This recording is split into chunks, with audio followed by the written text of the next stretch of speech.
안녕하십니까, 빅제이입니다. 오늘은 구독과 좋아요, 댓글 꼭 부탁드린다는 말씀을 드리고 시작해야겠습니다. 유튜브 시작한 지 이제 1년이 됐는데 구독자가 아직 1000명이 안 되고 있습니다. 빠른 시일 내에 구독자 1000명을 달성할 수 있도록 구독 좀 부탁드리겠습니다.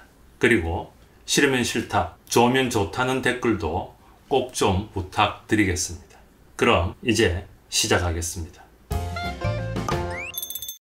여러분은 우리나라 직장인의 평균 퇴직 연령이 몇 세인지 아십니까? 49세입니다.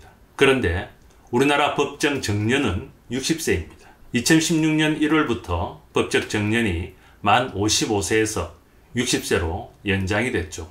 그러나 정년은 연장됐으나 퇴직 연령은 빨라졌습니다. 49세의 퇴직이라니 좀 심각하죠. 아니, 많이 심각합니다. 어떤 분은 퇴직이 거의 학살 수준이라고도 합니다. 금융권 같은 경우 주로 은행이죠. 40대 초반도 퇴직을 한다고 합니다. 일반 기업도 50대는 회사를 다니기가 쉽지 않습니다. 임원은 약간 제외인 것 같은데 그래도 임원 평균 나이가 53세로 50대 초반에 형성이 되어 있는 것 같습니다. 요즘 50대는 한창 나이입니다. 60대는 너무 정정하고요. 1999년까지만 해도 평균 취업 연령이 25세였다고 하는데 2023년 평균 취업 연령은 31세입니다. 겨우 20년 남짓이라고 퇴직을 해야 합니다. 그런데 문제는 49세는 퇴직 연령이지 은퇴 연령이 아니라는 겁니다. 우리나라의 평균 은퇴 나이는 72세입니다. 72세까지 일하는 나라는 우리나라가 OECD 국가 중에 1위입니다. 우리나라는 현재 55세에서 79세 고용률이 56%입니다. 2010년에 비해서 70% 증가했습니다. 최근 10년간 65세 이상 인구 증가와 연금 수급자 증가가 가장 많이 된 나라가 우리 대한민국으로 OECD 주요 국가 중 1위입니다. 그런데 다들 아시다시피 현실은 대부분 연금으로 살 수가 없습니다. 그래서 우리나라 노인 빈곤 문제가 심각한데 OECD 국가 중 최하위권에 속하고 있습니다. 결국 죽을 때까지 일해야 된다는 건데 실질적으로 70대도 꼬박 일을 해야 된다는 것입니다. 연금 수령 연령도 이 상태로라면 65세 이상으로 늦춰질 가능성이 많아 보입니다. 그럼 49세에 퇴직 후 72세에 은퇴할 때까지 20년 이상 무슨 일을 할까요?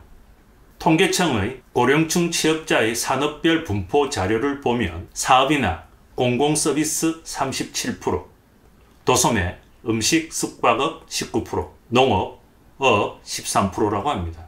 이 중에서 공공서비스업 같은 경우는 보통 잠깐 하는 단기 알바 같은 일입니다. 그리고 도소매, 음식, 숙박업은 주로 자영업입니다. 우리나라는 OECD 국가 중 자영업자 비율이 1위입니다. 40에서 50대의 퇴사 후 많은 사람들이 어려움을 겪습니다.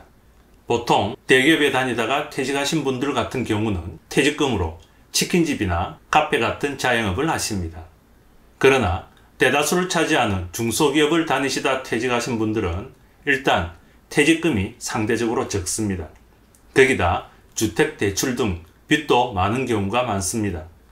그래서 최저시급을 받는 노동집약적 일자리를 많이 선택하게 됩니다.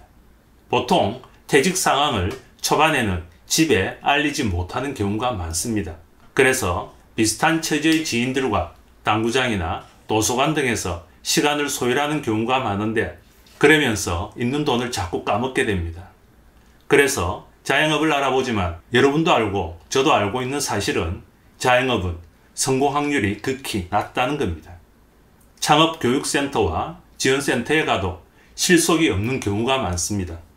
그리고 어지간한 자영업 수입으로는 가게세와 생활비, 아직 끝나지 않은 자녀들의 교육비를 감당하기가 현실적으로 힘듭니다. 아무튼 그러다가 보험 같은 영업을 하거나 경비원, 단기 알바 같은 최저임금을 받는 일을 시작하는 경우가 많습니다. 그러나 이런 일자리도 차고 넘치는 게 아니라서 그나마 일을 할 수 있으면 다행인데 그렇지 못하면 상황이 심각해집니다. 현실은 생각보다 녹록지 않습니다. 현실적으로 50대의 재취업은 많이 어렵습니다. 특히나 대기업을 다니시던 분들은 최저시급을 받으면서 일한다는 게 쉬운 일이 아닙니다. 그래서 고민을 많이 하나 자녀들이 아직 학업을 마치지 못하고 여러 가지 대출이 있으면 결국은 현실에 무릎을 꿇게 됩니다. 이러한 일을 당하지 않기 위해서는 일찍부터 대비를 시작해야 합니다. 그런데 제가 하고 싶은 이야기는 평균 수명이 80대 중반이기 때문에 이제는 노후 대비라는 개념으로는 안 되고 제2, 제3의 인생 설계가 필요할 때라는 겁니다. 이제 국가의 사회복지제도가 충분할 거라는 생각은 버리셔야 합니다.